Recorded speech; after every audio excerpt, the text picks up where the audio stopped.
me start recording. All right, so it's this all candlestick patterns indicator right here. Uh, this is the indicator I have on the chart. So inside of this indicator, if you put it on your chart, then it'll put these different candlesticks on it. Not the candlesticks, but it'll identify what the candles mean, and you can go into the into the settings of this indicator, and you can choose for it to identify even more candles.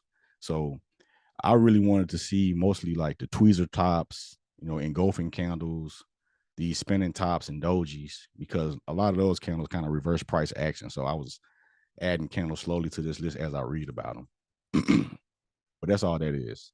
So when we're doing a swing trade, and when I'm doing a swing trade, there's a few things you have to look for in a swing trade.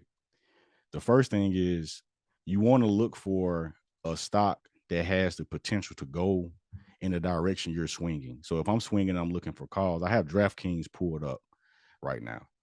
And so DraftKings is currently dropping, and it's coming down. It's been selling off, right? Let me hide this real quick.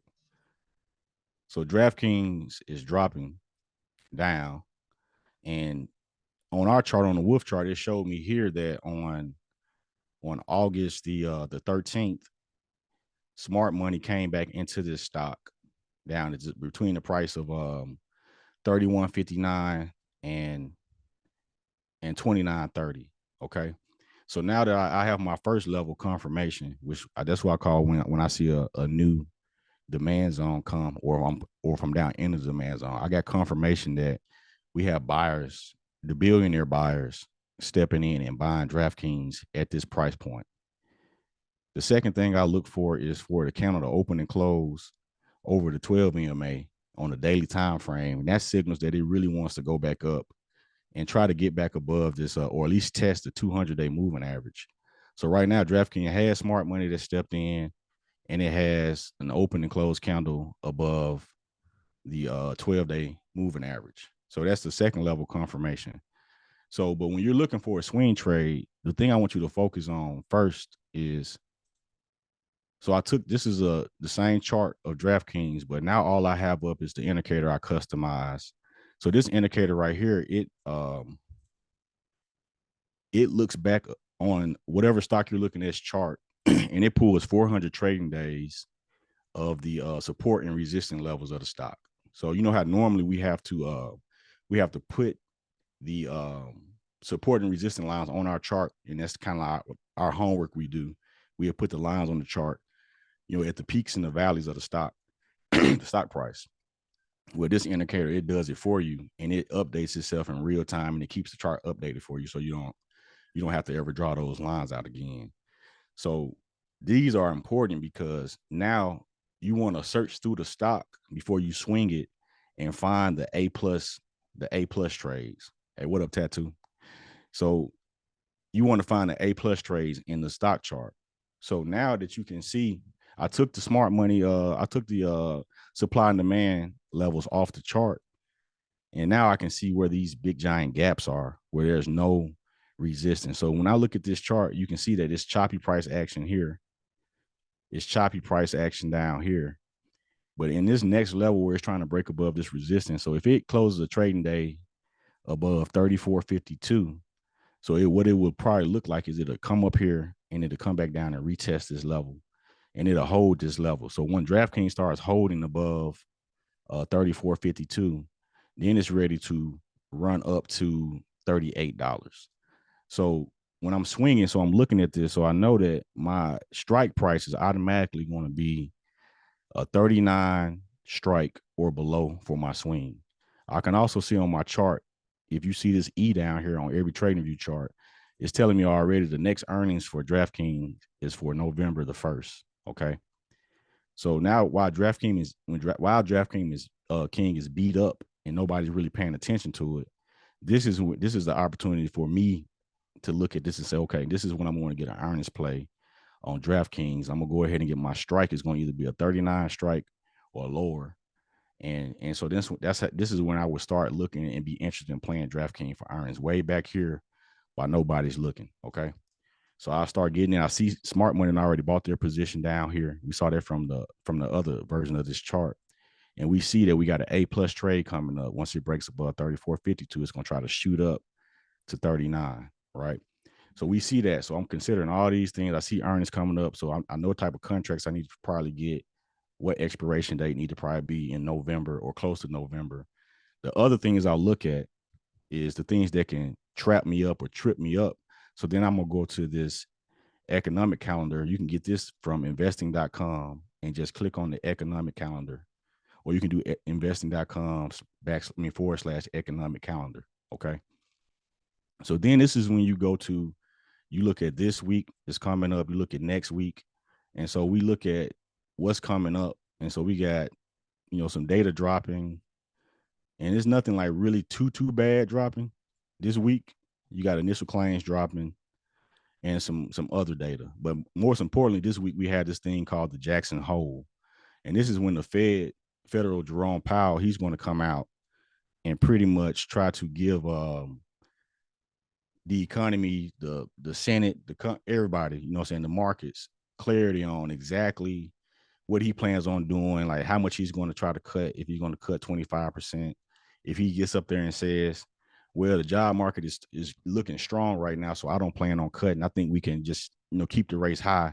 If he says something like that and says, if he insinuates in any way that he's not cutting at all, then the market's probably going to drop a lot, because we've been getting some poor economic data. And we got some good stuff too, but they're not going to like that. So they're probably going to be looking for him to cut or say something about cutting 25 basis points for the rate cut. But we do have that coming up on Thursday. That's going to be the biggest event coming up. So you can see right here on this calendar, they have the Jackson Hole event here, and it's going to last, all Thursday. And, depending on that event, we'll see, how it goes, because he's speaking on Thursday and Friday at that event. Okay, so we got that coming up. Then I will look at, I usually always go to this right here, this federalreserve.gov, but this is right here showing all the upcoming FOMC meetings. Okay. So when you're swing trading, you have to know kind of what your playing field is looking like, what's going to come up and kind of slap you in the face, slap you in the mouth. Like, you don't want to be in the swing and technically your chart is looking amazing. It looks like it's about to go up to where you need to go to, and then the Fed speaks and opens his mouth, and then it tanks the whole market, and now you're down in your swing trade. So I like to know before I get into a swing, like, when is the next FOMC meeting going to happen? So you can see here, if I go here, it's very hard for a swing trader like me, since I look at everything, to get caught off guard by something like this random, right? So now I see here September the 17th and 18th. That's when they're going to have the next Fed meeting right here. So September 17th through 18th. Then they have one in November, and then they have one in December. So I put these type of alerts in my phone for like the week before, 2 weeks before this happens. If my swing is doing really good, I'm probably going to take some profit off the table before we have an event like here, or before this event comes, because, Wall Street's going to start taking profit before the Fed gets up there and start talking. So you'll see the market start going down right before the meeting or something, or a week before the meeting. So I want to know these type of dates. I also look at this site right here, and this right here shows me the job opening labor when they're going to report the JOLTS report. So that's the job openings and labor turnover. So the last time the market just crashed, if you all remember, like 2 weeks ago, we had a really poor job report come out, and it showed that the U.S. didn't make as much jobs as the analysts expected. And then we started tanking. And then that stuff over in Japan happened with the carry trade. If you don't know what the carry trade is, just go to Google and type in Japan carry trade. And it's a type of trade they do with the currencies, with the yen and stuff like that. They betting that the yen stays weak and all these things. So that went bad. And that caused that huge sell-off in Japan and in America in the stock markets. But you want to know that, okay, so they had that releasing on in September. They got one coming up in September that's going to release. Okay, because we already passed the one for July 30th. So now that, like, the swing trade is looking pretty decent, because I got all of August to be in the trade without a Fed coming up and talking. Then the job data coming out September the 4th. And then I also want to look at when is the CPI coming out, the consumer price index, the inflation report. And so we also see that that next report is coming out on what's today's date? The 18th. So that next report is coming out September the 11th. So when I look at the playing field and my game plan, I'm seeing that the Fed is going to speak at his meeting after he talks this week. The next time he's going to talk is later on in September, like mid-September on the 17th and the 18th. We got job data coming out at the beginning of September. And we also got the CPI, the consumer price index. That inflation data is coming out on the 11th of September. So if I get in the swing trade now, I have like the rest of August to almost the first part of September to kind of get in that trade without too many things coming by and catching me off guard. So now, like, it makes me more interested in taking the swing because the data that can actually move the market is coming out, the 1st of September, like the first 2 or 3 weeks of September. And we still got 2 weeks left in August just about. So now I have, technically I see in the charts, DraftKings trying to recover, come back and test 39. And I can see that DraftKings, even though they had this gap up here, I see smart money has come into the chart and started buying DraftKings up at this price range. So I know that what's pushing me up is real money. So when these zones pop up on the Wolf chart, they only pop up when hedge funds, institutions, banks, billionaires come in and buy the stock. So since we know that they coming in and buying now and they got their position, all I'm waiting on now is either for it to reject here and come down back into this zone to bounce or to break above this level right here. So the homework I do on a play like this is I'm going to right click right above this resistance line, and I'm going to add an alert on DraftKings for 31.61 every time. And I'm going to set it to expire. Well, that expiration date is fine because it's for September the 18th. And then I hit create. So now I don't have to babysit DraftKings. I can go through tonight and do 50 stocks like this, and I just set my alert. So now when DraftKings finally breaks this resistance, TradingView will send me a text or email, and it'll come straight to my phone, and I know that it's time for me to pay attention to getting the entry on DraftKings to try to run them up to the supply zone around $39. Okay. So these are the steps I take when I'm looking at a swing trade. And it seems like a lot, but it's a very quick research that you have to do to make sure after you have the technical green light on the stock, you just want to make sure that the fundamental stuff or like the news can't jeopardize a good technical play. Okay. So now that we have that out the way, we can go look at other stocks like that. So if you look at Nike, for example, if you had a chart that can kind of give you the green light on when some money is coming into it, right? So look at this. Nike was dropping all the way down here, and you see this new green zone that popped up. So it was a guy named Bill Ackman. He's a known billionaire that buys stocks.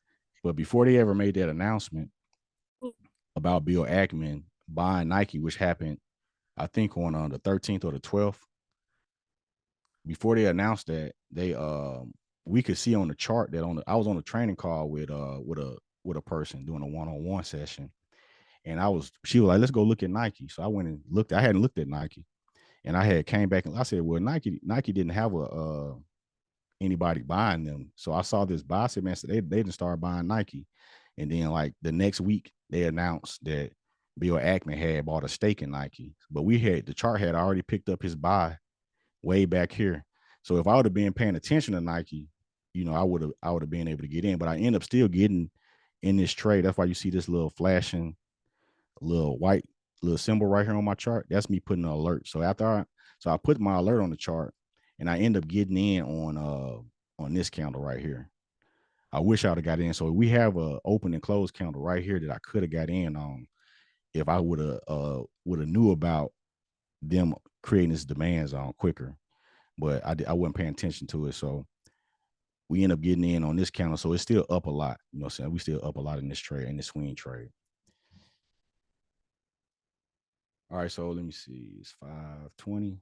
So now, if you all have any questions, you can start chiming in on some of the questions you have.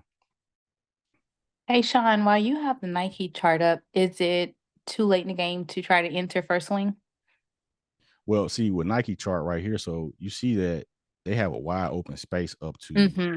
$88. Like a lot of people are going to play them to $90, but the first level they're really going to hit is to get some resistance is going to be 88.73.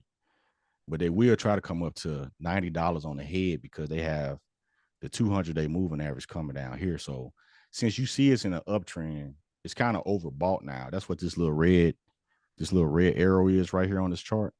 It's a Okay. little overbought right now, but if you go down to the smaller time frames, like the 1 hour, and look for, I mean, it has a really great chart to go up to $90, to be honest with you. So you will just Okay. have to get in on a pullback. A one area interest would be this little green patch right here. It's called a fair value gap, and they have a high percentage of getting filled when the stock eventually comes back down. But if Nike came back down to retest this area right here around $81, that'll be a decent entry on it. Let me look at the 15-minute chart. Or you can play the break and retest. So if they break above $84, if they start closing 15-minute candles above really like 83, 82, and they get over this $84 level right here. If you start seeing them hold and closing 15-minute candles above this level, they're still ready to kind of run up because they literally don't. They drop so hard here Yeah. that they can literally just run all the way back up to $94, like $90, or like that $88 price range on a daily chart. They don't really have a lot of resistance, is what I'm saying. They don't have much to stop them from drop. I mean, they don't have much to stop them from going up. So, Sean, Uh, how do you know which time frame to use for entry and exit? Because I noticed you're going from like 1 hour to 15 minutes, five. Like, how do we know which one to use? For your entry. Yeah, for entry and exit. So when I enter a swing trade, you enter your swing trades on the higher time frames. So I'll put it like this right here. You get your entry price, or your entry on the charts off of how long you trying to hold your contracts. So if you're trying to get contracts and you're trying to hold them for 30 days or more, you can't enter it. You don't want to enter in on a small time frame. So you want it because when you get confirmations on a stock's trajectory or where it's going to go, the higher the time frame, the stronger the confirmation and the longer that move is going to last. Okay. So you don't. So if you're trying to get into a play like Nike, and you say I'm gonna get January contracts on Nike, you know what I'm saying, to play them for earnings, right? If you're getting like a January swing trade on Nike, you want to enter that trade off the daily or weekly time frame, based off of the support and the resistance on a higher time frame. If you're looking for an entry and you're trying to get into something and you want your contract to expire this week, you need to be at the 1 hour and below, or the 4 hour and below, right? Do you understand what I'm saying? Yes, I do. Yeah. So if you playing a short game, Uh-huh. you want to get in and get out based off of the closer resistant line. So like if I look at Nike on a 1 hour, they're saying, okay, dang, this thing can go all the way up to $90, right? But if Mhm. I go down to the 5 minute, they might give me closer resistance level. They got me in a Nike just doesn't have every time I zoom to a smaller time frame, it just really doesn't have a lot of resistance because it drops so fast and so hard. So it's like when Nike gets over $83, Mhm. or what's that, 80, when they get over $84, then they really just don't have a lot of resistance between $80 and 90 or $88. They just don't. So, they just in a position really where they could kind of, if they get enough money behind them, or they get a push behind them, Mhm. they can push up pretty aggressive if they don't drop back down. They have like all these buyers kind of sitting down under them. They trying to catch them and push them up, but you know, you gotta get I would enter into Nike. Like I got in low on the daily time frame at a decent price range.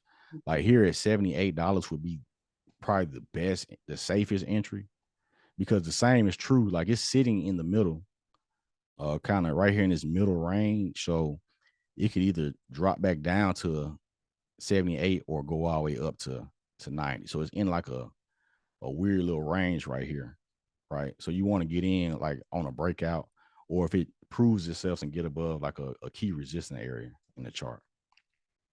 So just to clarify, if we're doing out months out, we do entering on the daily or the weekly. And then if we're doing like a week out or day trading, we're looking at 4 hours or 1 hour or less. Yeah, or less. Yeah, that's right. Thank you. Right. That's right. Because you want to see like a realistic target. You don't want to be looking at $90 and your contracts expire Friday. You know, you want to be looking at closer stuff. And so like with me with this chart looking like here, so you can always go to this indicator, even if you have the essential package on TradingView and you can't get a lot of indicators, you can just type in fib and then you can go to this auto fib extension right here. You know, because a lot of people don't have the skill set to just do a full fib analysis on something. So you use these tools because these algorithms and the way they set up the mathematics, they can do it automatically with these indicators. So if I put on a fib tool, you see how it dropped below it. All I will have to do is go down to a smaller time frame, like the 10-minute or the 5-minute. Let's see, and we find one where it's pointing up. So this one right here on the 2-minute time frame is giving us some targets above it. So let's see what it's giving us here. So the 2-minute time frame, so it's still coming up to the. It's going to be answered if Nike gets above this 84 level, right? That's when it's going to try to break out. So if I was playing a breakout on Nike, to be safe, I will wait for a daily close. I'll wait for Nike to get above $84 and not just like get above it and close. I would want to see it for me to get aggressive on Nike. I would want to see Nike open a trading day up above $84 and stay above $84 that entire trading day. Even if you go to 85 or 86, I wanted to stay above that level the whole entire trading day. And then I will be looking for my entry to be at $84 because when I'm going through their chart, what I'm seeing is that this is when they break above this level, when they come, so it's going to be a break and retest. If they break above this level and they stay above it for an entire trading day, the next trading day, I will be looking for it to come down and retest this level. Really similar to what Tesla just did on the 30-minute chart. You know, I was saying like, when they get above 215.70, then wait for them to close some candles above that, and then they can shoot up to like 220. So they got above 215.70 finally Friday, and they shot up to 219.90 something, and then they rejected back down. So that's what you would be wanting to look for. You would want to look for Nike to open and close a trading day above $84. And then when they came back down to close to $84, and if they held above it, then I would jump into the trade then. Because this is like a heavy level for them. Hey Sean, can you explain what that Fibonacci numbers and stuff are? Yeah, I heard people talk about it, but I don't know what it means.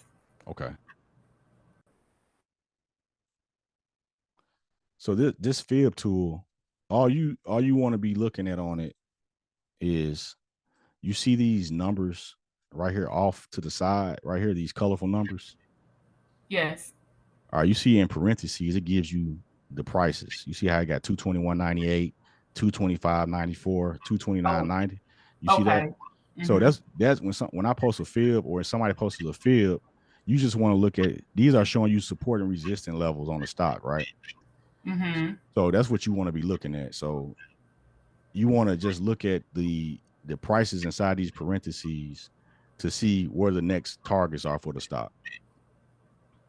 So it kind of projects so that when it says 221.98, it's saying it's projecting to get to that 221.98. Yeah, it's saying that up. You're right. So it's saying that Tesla's upside targets will be These numbers right here in the parentheses that I can't really see that well because the candles are in the way. But Right. so right here, you see this one has 216.50, 217.08, 217.55. So these are different levels of resistance for Tesla as it approaches this heavy line of resistance right here at 219 or 220, right? Mm-hmm. Another thing you want to look at when you look at fibs is that when you see these big gaps like this right here, Right. you see how all these other ones are really small gaps or really small ranges. Yes. So the bears will let Tesla get to these little small areas. But when it comes up to like 221 or 222, where it can jump up like $4, they're gonna set up camp and protect it from breaking through this. So it's gonna be a heavier resistance level here. And this will be a heavier resistance level since the range is so much bigger. Okay. So Tesla right now it did what it was supposed to do. It broke above 215.77. It came up to the next target. And see if you can see if you see like these targets are already on the chart. So it came down here and used this level of support in the past. So now when it broke above it, it just came right up to that same resistance line and it fell back down and consolidated. So now we're waiting on. So the A plus trade on Tesla is when it gets above 220. When it gets above 220, it has that room to run to 230 up here. Right now, it's just stuck in the channel. So it is once it breaks above 220 and it has that room to grow, it still has potential to stop in those four big gaps, right? That's right. Okay. Okay, That's that right. makes sense. All right. Thank you. All right, go ahead. Mm-hmm. Oh no, go ahead. What you finna say? No, I was just about to say, but when it gets above this level, this is where you would try to swing it, you know what I'm saying, and get you a contract where you can try to swing to 230. Once it closes like some good 15-minute candles above this 220 range, and it's proven that it can hold above this level, then you have a better trade range to go here because there's not much support and resistance here.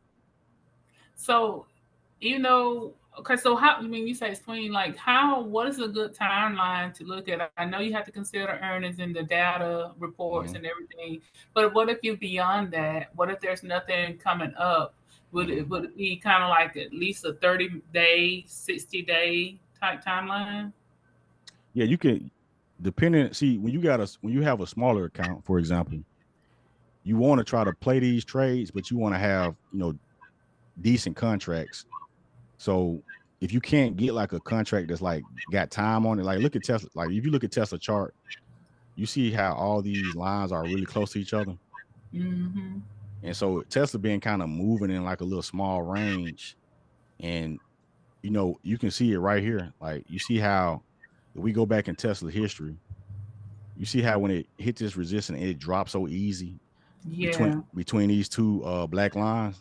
Mm-hmm. Because it really isn't anything to catch it from dropping because there's no support here on the daily chart. You see, every time it gets under this level, it just drops and comes back up easily.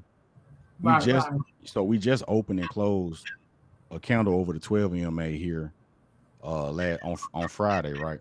And we're back in that same range where Tesla wants to try to shoot up aggressively. So right now, if you look on a daily time frame, they look good. They're above the 200. They're above VWAP. They're above the 12 EMA, right? But then you go down to this 1 hour time frame and you start trying to evaluate. They're kind of flagging a little bit here, and then they're over this resistance level, so they want to try to go to 230. You see how it has this gap in the chart? Yes. So this is really what they're trying to. They're trying to take this thing to this 234 range right here. Mm-hmm. That's what they're trying to do to it. And so when you're swinging it, you just want to have your strike price, like you want to be playing like 234 and below. If you're trying to go like 2 weeks, 3 weeks, 4 weeks out, you want to be under this for your strike price. You want to be under 234. Basically under the next resistance. That's right. Next resistance level. Oh, That's okay. Right. Mm-hmm.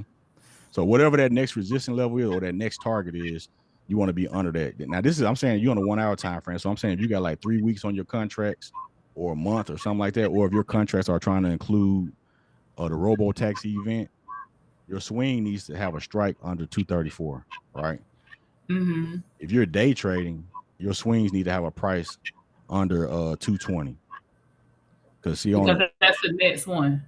right? On these smaller time frames, Tesla trying to bounce between 220 and 215, right? Right. So if I'm going to get day trades on Tesla, my strikes are going to be under 220 because once they come back up here and retest 220, now my position is in the money. But if they break above this and keep with momentum, then they can run all the way up to 230, 234. See that? Yeah. Well, so I know you talk about swing trade, but can you actually kind of use the same concept for stocks? Yeah, you use the same exact concept for stocks. If you buy Okay. stocks. Yeah. Okay. You use the same one. Thank you.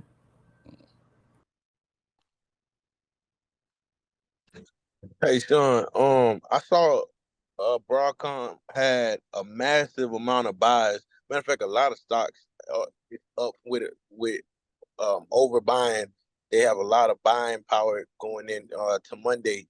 I was wondering if you could kind of explain to us how to interpret that or read that because after the closing, um, it there was a new smart money that developed on the chart. So I'm trying to interpret that as that could be a potential push, or should I wait to see if it drops back down? Um, so just kind of trying to understand that chart because it just kept going, even though it did open and close under the 12 EMA at one point, it kept riding up. And then in the over hours, a new smart money formed, even though it was still in the resistance. Yeah.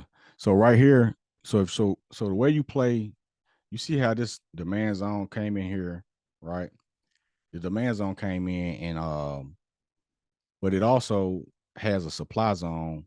I mean a tight, it's a tight range basically. You got double resistance sitting right here. So the way you play this is even though you did get your confirmation candle here for the breakout, but you also have you so close to this resistance too. So the way you will play this is you got the breakout, but you want to try to wait until you get above 166.72 because if you're looking at it for an A plus trade, you see how once it breaks this level right here, it's going to try to bull run up to this 173 or 172 range right here. You see that? So you got two confirmations here. You got confirmation that smart money just bought them between the price of 164.85 and 163.57. Okay, so they already just got bought. So all you really waiting on now is for it to break above here and stay above 166.70 because what they're trying to do, they're trying to push it up to this 173 price range right here. That's where they're trying to take it to. So yeah, you're right. Yeah, they got money that just came in on them. So they're ready to push up. Like it's really similar to like this move right here. Exactly.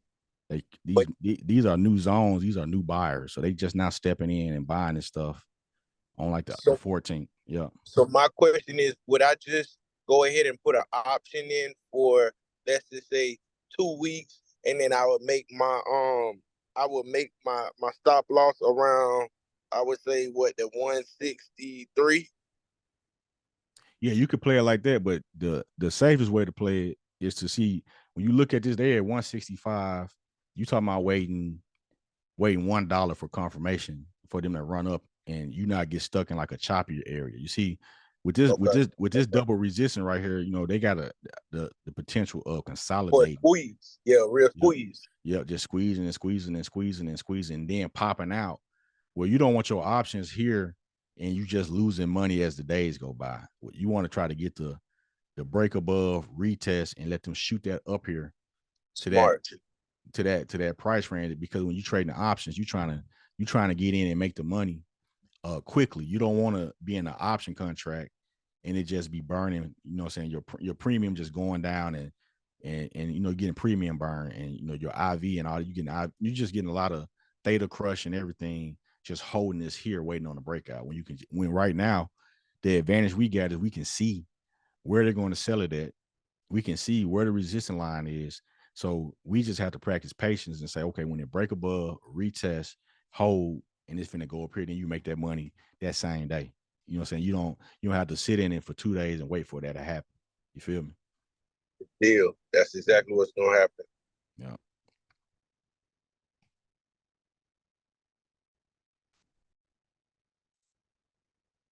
Okay.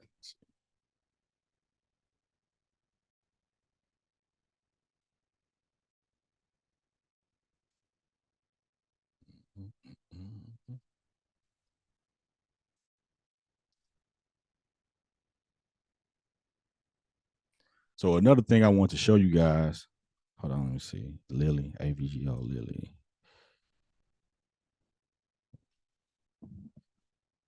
Okay. So the biggest thing before I move over on topics is that when you can see things with your chart, right? And if you can see things in your own chart, that's good as well. But the reason why I developed a chart that can show so much is because I want to have a game plan and a strategy that makes sense. And I want to be able to not get caught off guard or get in a trade when I'm in a choppy area and I don't understand why is this stock just sitting here in this one price range. With this chart, you can see pretty much it's like reading a map or reading the weather. It's like I always tell people when I'm trading them or reading a book. Like if you was reading this chart, you can see like, okay, Nvidia has smart money sitting at $99 to $97. That's where they buying. That's where smart money's buying them at. And they're also loading up on them between $89 and $88, right? And you see they're currently in the sale zone. So right now if I'm looking at Nvidia, I know that if they close, I'm on a 2-hour time frame. If Nvidia closes a 2-hour candle above 124.86, right, they got a clear shot with no resistance lines all the way up to 140 again. So they could start going back on a bull run, trying to get back up. I already got my confirmation here that they were going to run up here. So let me change these candles right here. So we're getting our confirmations that it's ready to run up. We got our confirmation counter here. This is the counter that opened and closed over our green trend line, and it's 12 EMA. So we got to push up. My strike price there would have been at 116, right? Because that's our first target. But we're sitting here in this supply zone, and it's trying to break above it, right? So it's trying to break above it to go up to this next level up here and retest this level that it was at back in June. On the 20th of June, it was back up here. So we got a full out pretty much reversal on Nvidia on these lower time frames. On the daily, you can already see what it's trying to do. That's why I say all the time, like this breakout, we got our trend line that's been here since June 20th from that high coming clean across. Last time it tested this trend line, you see it rejected, came all the way down. Now Nvidia has recovered and it's trying to open and close a daily candle, right? So you got to watch it tomorrow.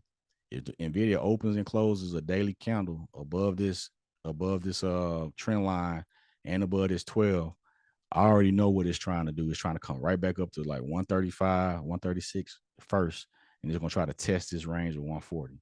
Because if you look at the same breakout pattern back here, we had money come in down here. We got that same floating candle, and which is just an open and close candle, the wick of the candle and the body of the candle, closed above this trend line, right? And they took that trend line from another high, right? Came down here from a previous high, open and closed candle right here, and it just came down and tested that 12 after that candle confirmation. And look at the run up. You see that? Broke that to my entry, my strike would have been this 97 strike, but it ran all the way up to all-time highs from there. So we looking at the same type of setup trying to happen right now. It's trying to open and close this candle here. I got 2026 contracts all the way down here. And so like I was saying last time I did that class, those 2026 contracts are up 130%. And I had those contracts all the way to 2026 by buying down, when they first had this reversal. But now the momentum trade is going to come. And if I see them open and close a candle above this trend line and at 12 EMA tomorrow or, Tuesday, then I'm going to play them up to my strikes will be the 36 strike or lower, right? So because I know they're going to try to at least come up here and test it. and reject it. And the market might try to rush the move and try to squeeze what they can out of a lot of these stocks before the Fed starts talking on Thursday and Friday. They might try to go ahead and squeeze whatever they can out the SPY and out of these stocks before Thursday and try to start trimming positions on Wednesday or something. So that's what I'll be looking for on NVIDIA. Hey, Sean, I have a question real quick. So when you say it needs to open and close over it, like, do you wait till the end of the day? Like, let's say it really did open up over that trend line. Do you wait all day? Let's say it was a good search, though. Would you still wait until the end of the day to get a contract? Okay. Yep. So the candle confirmations are important because you don't want to get into a candle, right, prematurely. Now you can get into a candle and it works out in your favor sometimes, but sometimes it may not, right? Because if you like this trend line was here on this candle, right? You see how this one right here pushed up like it probably was a bullish candle at first. I'm finna zoom into it. See, it pushed up on our trend line, it tapped resistance, then it put this long wick on it. And then what happened? This bears engulfing candle came in, and because it never opened and closed over this trend line, full body in the wick. So it faked whoever got in right here, said, oh yeah, it's breaking. It faked them out, created a bearish engulfing candle, pushed this thing all the way down from 97 all the way back down to 75 bucks, right? So then you got into a long right here, then you just dealing with this thing falling and falling and falling. But when we got this candle right here that opened and closed and gave us a true confirmation after we saw money come in the market, so we know who's behind the push up. Now, when we got this confirmation, all we did is just round it around and shot straight up. I see. Yeah. So we don't want to get in and just, have to get stopped out or like take a loss if we don't have to, because the thing you want to always think about is that it's like thousands of stocks to trade. One of them is about to give you a good confirmation. You just got to find the one that's about to confirm the move. Okay. Thank you. No problem. Hey, Sean. Go ahead. Let's say you bought at the money zone at the correct time, right? You did everything right, but it approaches heavy resistance, heavy choppiness. Do you wait and test and see if it's gonna pass it, or do you try to say, okay, I'm better off selling right now and then re-entering, or do you already in profit? So it's like, what do you have to say about that? You sell. You sell, right? Yep. Sell. Because see, we had targets for a reason, right? And I always say that we got that target for a reason. So when you got into that trade and your strike price, like if I get into a trade on NVIDIA, right, and I see that I got resistance at 128 and I get in at 124, right? And I'm sitting here looking at the path ahead looks kind of crazy. Like every little few dollars, they got sellers sitting here ready to sell. So if I break above 125 and I get in, see my strike is going to be a 128 or 128 or lower anyway. So when I get into this trade, once I hit this, all my position is in the money, right? So even though this is heavy resistance, now my position is in the money because it's at my target.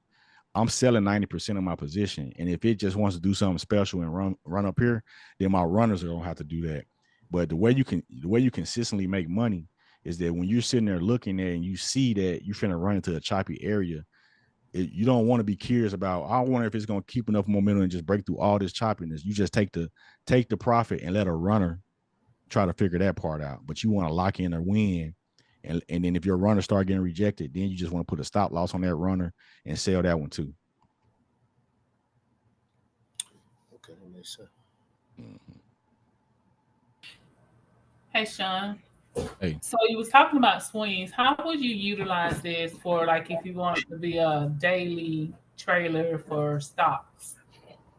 Because we was talking about expiration dates, and I know that really does not apply when it comes to stock. So what you want to do for stocks? This is what I do for stocks. So when I'm buying stocks, I'm looking at on the daily, and I'm looking on the daily and the weekly time frame for stock, right? So like if I'm looking at a stock like Alibaba, for example, right? Let me pull this up. So for stocks, you want to just go through your charts or the stuff you like to trade. If these, I'm talking about if you're going for your long-term holds, when you see demand zones like this, you just right click, add alert, and every time, and then you set the date out as far as you can go, right? And then you just hit create. And so you do that. And so when these stocks get into these close to these buy ranges, like this range right here, or like right now, since Alibaba popped up so high, you probably need to have an alert right here at 78. You right click, add an alert every time. So now if Alibaba comes back down to $78, because I know they got heavy resistance, right? I mean, heavy support right here. I'll enter in and buy me some stocks here. And then I'll focus on getting my options if I want to trade options. See, when it breaks over this level, it's gonna try to run up to 87. So it's trying to hold that level now.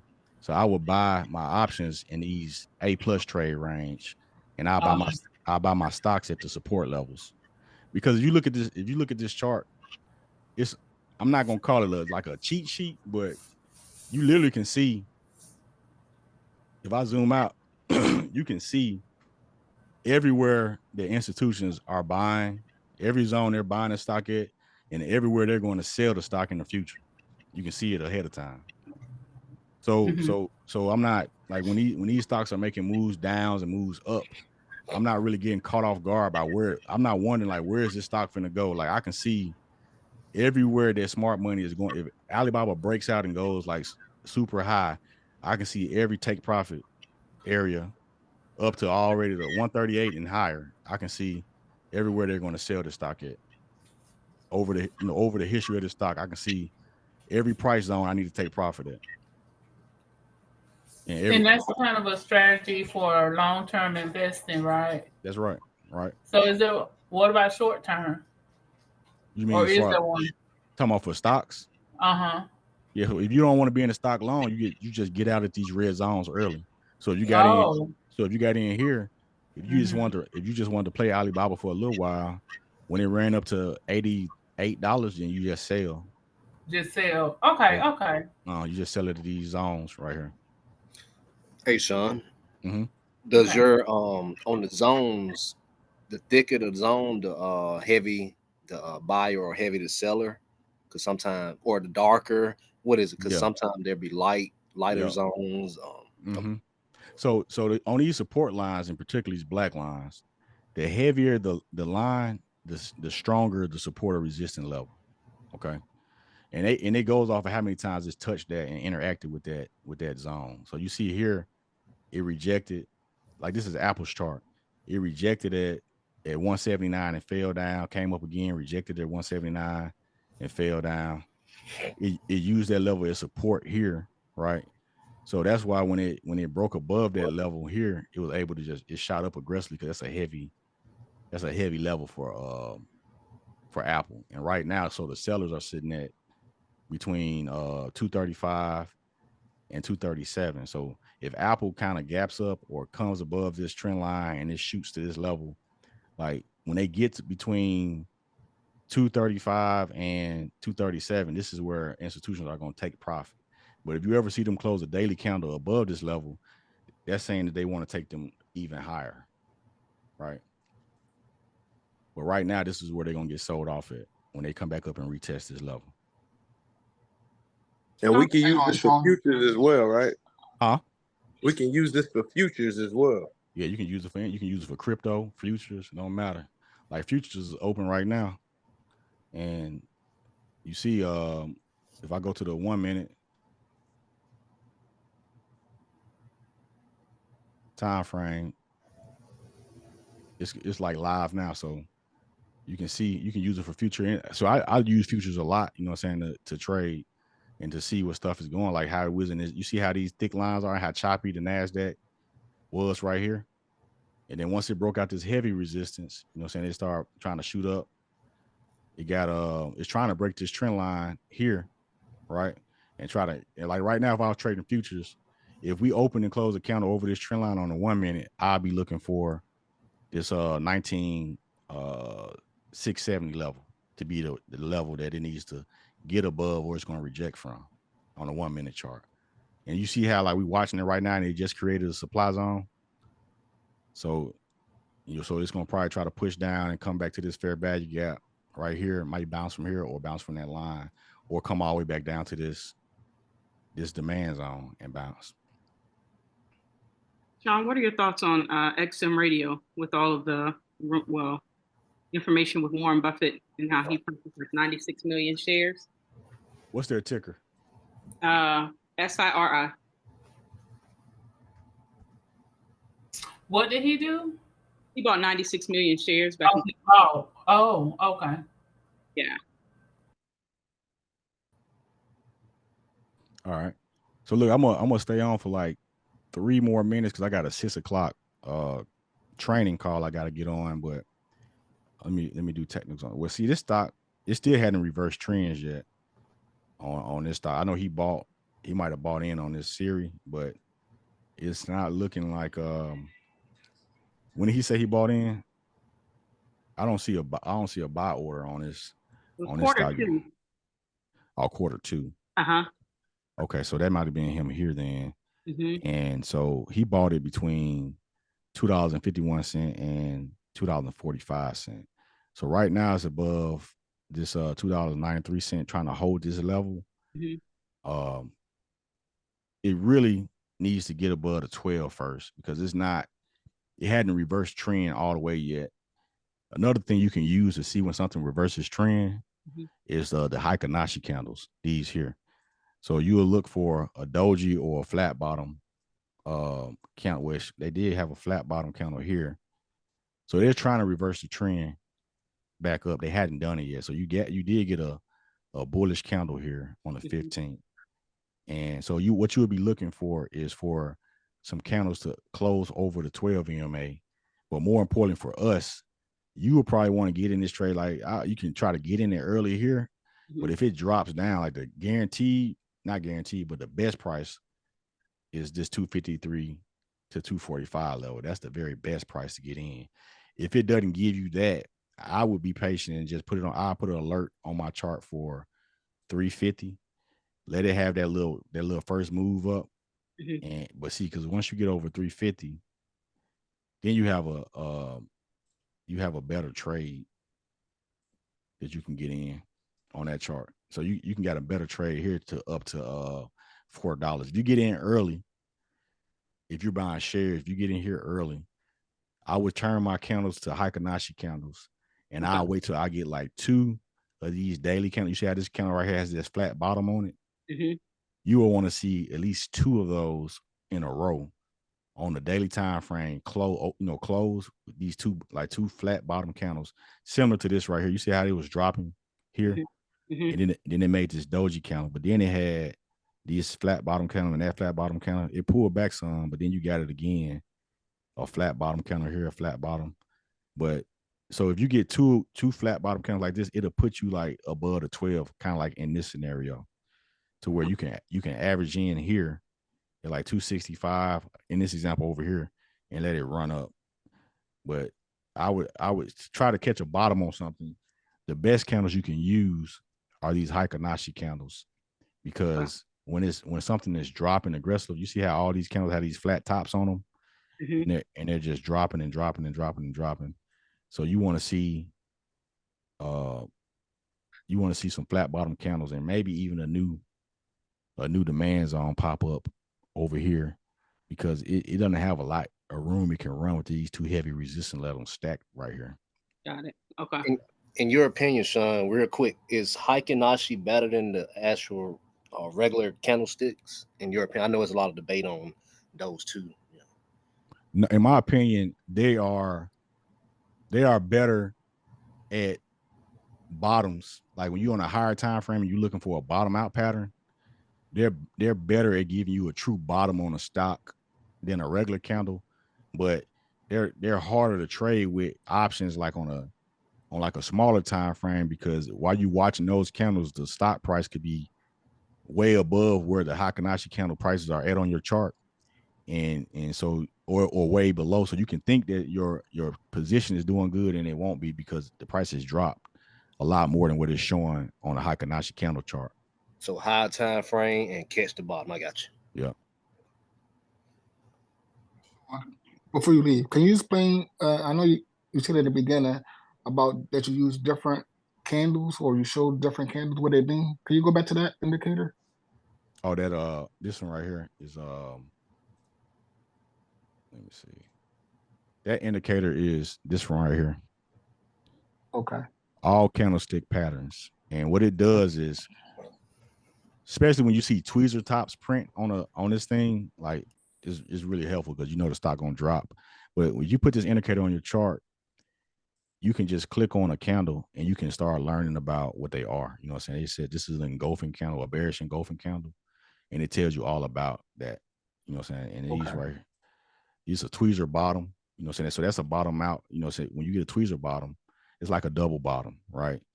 And so you see we got a tweezer bottom on these two candles, and then we got that reversal kind of pushing up. You know, doji candles are reversal candles as well. So you can put that indicator on your chart and learn a lot about, you know, what type of candles are showing up while you're trading, and not, you know, not putting a lot of pressure on yourself, but you just get used to seeing them to before long you won't even need that. Okay. But I'm finna jump on this other call right quick, and I'll do another one like this where I'm just doing like covering the stocks that y'all want to look at and doing technical analysis. But I just wanted to try to show you guys what to look at when you're swinging and how to swing trade to make sure you don't get caught off guard. But I'll talk to you all in the Discord, okay? I appreciate it.